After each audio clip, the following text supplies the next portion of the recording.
If you could travel back in time, even knowing that you couldn't change the present, would you still go? And before the coffee gets cold, five people do exactly that. They time travel. Four people travel in the past, and one of them travels in the future, wanting to know what is it that they can change in the present moment. And would you want to do that if given a chance? To time travel, either to the past or to the future. In a beautiful city in Japan, there exists a rustic cafe, a cafe where you can go sip some coffee and time travel. Now, there's a rule: you can time travel, but you have to come back before the coffee gets cold. Five people do exactly that. They would want to go back in the past and fix things for the present moment. But life has other plans. Things never happen that way. We can never go back in the past and fix things for us to be impacted now in the present moment. So let's talk about the first story. A couple, not married, boyfriend and girlfriend. The boyfriend wants to step into the other world and go around and look after his professional life and takes up a great job in a different country. However, they do not break up well. Girlfriend now wants a closure and wants to see what exactly is the goodbyes and how exactly are the goodbyes going to happen, because the goodbyes didn't happen. There was no closure at all. So she goes to the cafe, sits there, starts to sip coffee, and goes back in the past. Can something now be fixed in the present moment? She doesn't come back with another goodbye.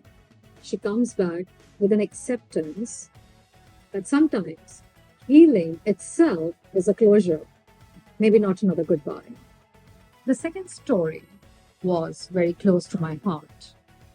It's about a couple, husband and a wife, and the wife wants to go back in the past so that she can hear one more time from her husband that he loves her, because the husband is suffering from Alzheimer's. The husband has already started to forget who the wife is. That pain point when your loved one has started to forget who you are and even has started to forget to say, I love you to you. The wife goes back into the past to hear that one more time her husband says that to her. She does go back in the past, but she's not able to go back where the husband had said that I really love you. The lesson from this is, do not wait for the end moment to hear things and to say things to your loved ones, because we never know what the next moment is going to bring for us. Say things right now. Pause the video right now and go and say to your loved ones that you love them. It's not about what they hear, it's about how they would remember hearing this from you right now in the mid of, if it's a day or a night. The next story in the book is about two sisters, where one sister leaves the country and moves ahead to pursue a career of her choice. The second sister stays back in the same country. The two sisters are not able to mend their relationship because of the distance, not only of the countries, but the distances in the heart. One of the sister dies, and the surviving sister, she comes to the cafe so that she can go back in the past to mend the relationship with the sister who's dead now. Has this ever happened with you? That somebody in your life is not there anymore, and the relationship that you have with the person is somewhere you would want to go in the past and you want to mend that relationship. And there's no second chances in life. There's nothing that you can do once a person is dead. So, what are we waiting for? Why do we wait for people to die to actually say good things about them?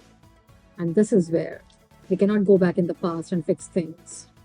We have to talk about right now. The love is right now in this moment. Talk about it. Say to it. Say to your loved ones. The closure doesn't come with death. The closure will come with the acceptance.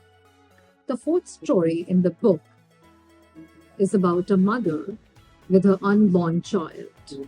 She's been told by the doctors that she will not survive after the birth of the child. Now she goes to the cafe, sits down on her couch, gets the coffee poured, and starts to sip it so that she can come back to the present moment before the coffee gets cold. What do you think? Will she be alive to see her child grow up?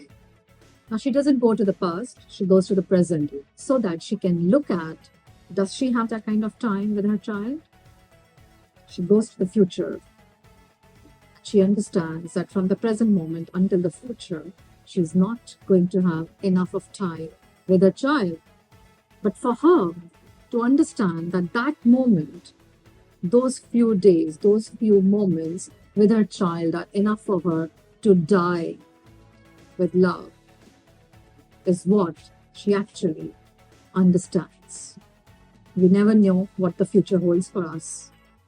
All we know is the present moment here. How much do you worry about the future? And how much time do you spend right now in the present moment? Hi, Sanitya. Hi. How are you? Hi. Great. So if I have to ask you a question, will you be able to answer me?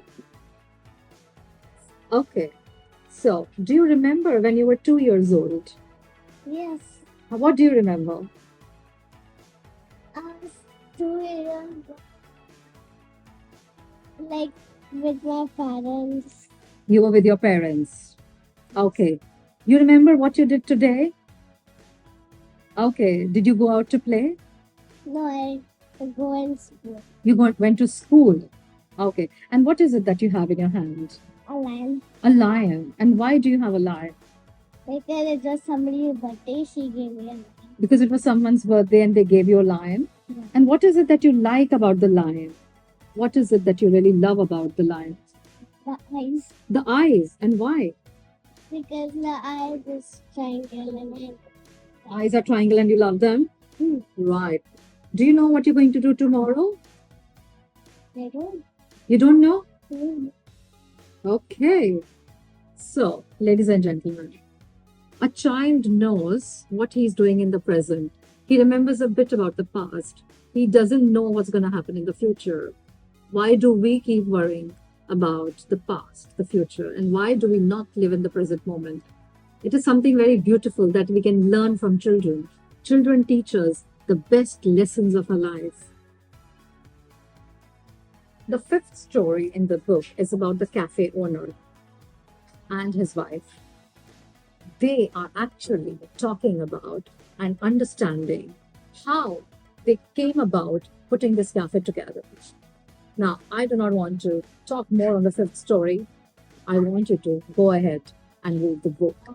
A book which everyone should read before the coffee gets cold. Why do we actually yearn for the past? Why do we actually stress about the future? And why is it that we are not able to enjoy the coffee while it is hot? Why do we wait for the coffee to get cold and let life pass by? Before the coffee gets cold, let's remember that life is also very short. Let's enjoy that sip of coffee while the coffee is hot. Ladies and gentlemen, please share your thoughts in the comments.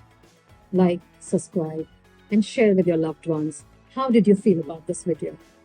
And do remember to enjoy your coffee before it gets cold.